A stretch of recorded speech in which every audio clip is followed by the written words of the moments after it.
Morning বন্ধুরা, আজকে 25শে জানুয়ারি আর আমাদের বিরাজিনীর আজকে অন্নপ্রাশন, মানে ভোলাদার মেয়ে, ভোলাদার বাড়ির মেয়ের আজকে অন্নপ্রাশন। সেখানেই যাচ্ছে, একদম সকাল সকাল একদম রেডি হয়ে গেছি। এটা হচ্ছে সকালের লুকস, দেখো একটা সালোয়ার পরেছি, দুপুরেও সালোয়ার পরবো কিন্তু অন্য কালারের দেখাবো। তো চলো, বর বাইরে অপেক্ষা করছে, কি করছি সবটাই তোমাদের দেখাচ্ছি। বেরিয়ে পড়েছি, এখন যাচ্ছি, বর দাঁড়িয়ে আছে চায়ের দোকানে। আবার ওখান থেকে ভোলাদাদের বাড়ি যাব। কি সুন্দর দেখো, সরস্বতী ঠাকুরটা নেমন্তন্ন বাড়ি যাওয়ার রাস্তাতেই পড়লো।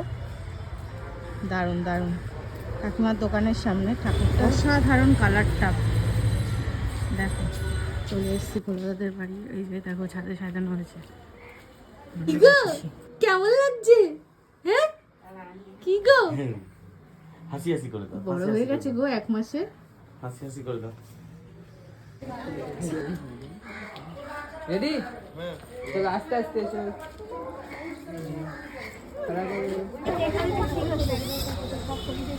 এই যে কই কই না না না না না না এই যে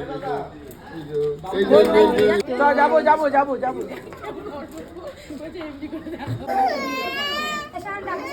মিষ্টি খাবে? গজিনি মিষ্টি খাবে? তুমি তো আজকে থেকে সব খাবে, নেরু হয়ে যাবে।